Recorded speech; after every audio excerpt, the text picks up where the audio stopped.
NAGA is not etymologically related to the word NEGUS.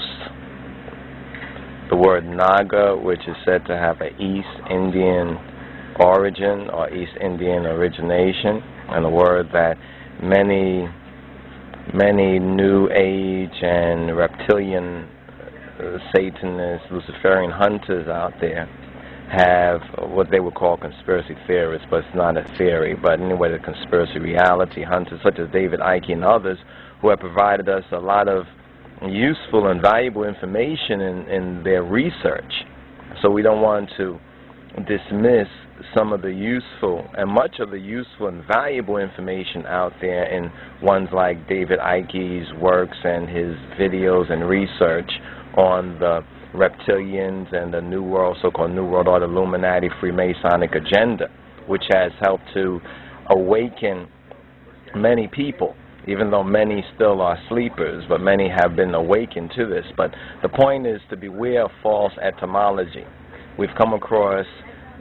false etymology which purports the origin of Ethiopic or Amharic or Ge'ez or Agaazi words such as Negus, really Negus, and RAS. Some allege that RAS is related to Re, or mispronounced Ra, from ancient Egypt, the sun god, quote-unquote, of ancient Egypt, or one of the early, some say primordial kings of the region which we call ancient Egypt today, or Kam, Kemet, so forth and so on. But Naga and Negus is not etymologically related, because some are trying to purport that all kings and every king that's ruling, or every king that has ruled, you understand, amongst certain dynasties or among certain monarchies, ancient monarchies, are all related and all derive their power from the serpent people or the Ibab of the Babylonians. This is categorically incorrect, and a lot of it's based on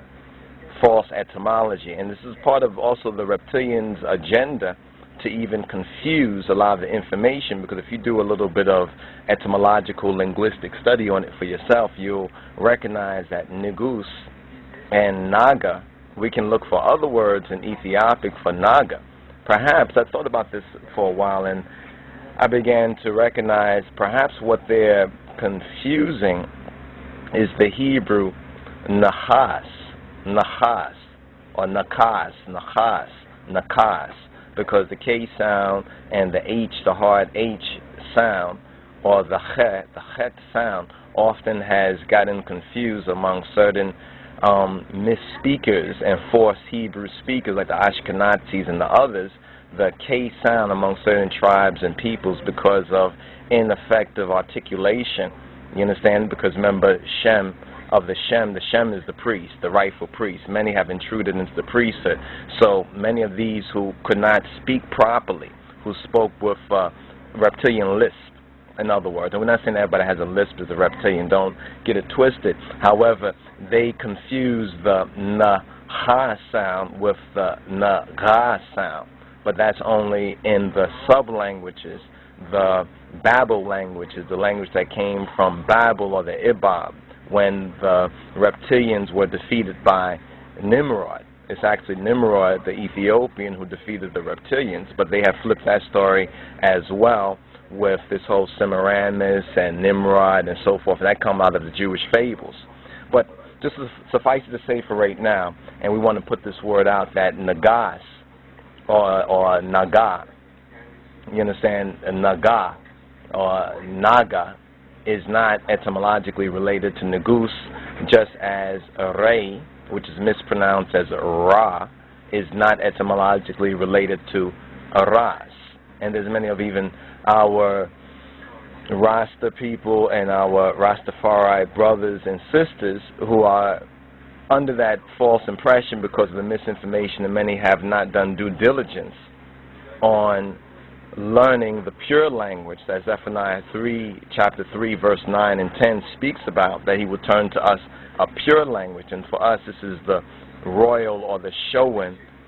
Amharic Amarinya language of Negusa and Neges, the king of kings of Ethiopia, the king of kings of Ethiopia, the conquering line of the tribe of Judah, Kedemawi,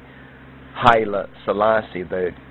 Kadmon or the Kedmon, the Cadmus, Adam, the Siyume Egeziadihir. When we go a little bit further into the history and the so-called legend and the so-called what ones will call, derisively speaking, mythology, but when one goes into the Queen of Sheba and the King Solomon historical records and legend and put it all together, one will recognize that the beginning of the so-called Solomonic, or more correctly, the Davidic kings, or the renewing of the kingdom of David or Dawit in the Ethiopia, the Tob land, the Tobiya, the Ethiopia, began or continued, were able to defeat the serpents, were able to defeat the reptilian. If you look at the Queen of Sheba, Makeda, and the legends concerning Makeda, it was because her father, Makeda's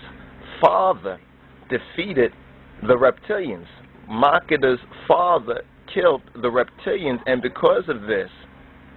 was the beginning, this made way for the beginning of the renewing of the kingdom of David through Solomon and Negish, the Azeb Negish Makeda's only son, Menelik, Kedemawi Menelik, the Kadmon Menelik, Ibn Hakim Bain Alechem, or Dagmawi Dawid, or David II. So when we look at the Solomonic dynasty of Ethiopia, or the Tob land, the Eretz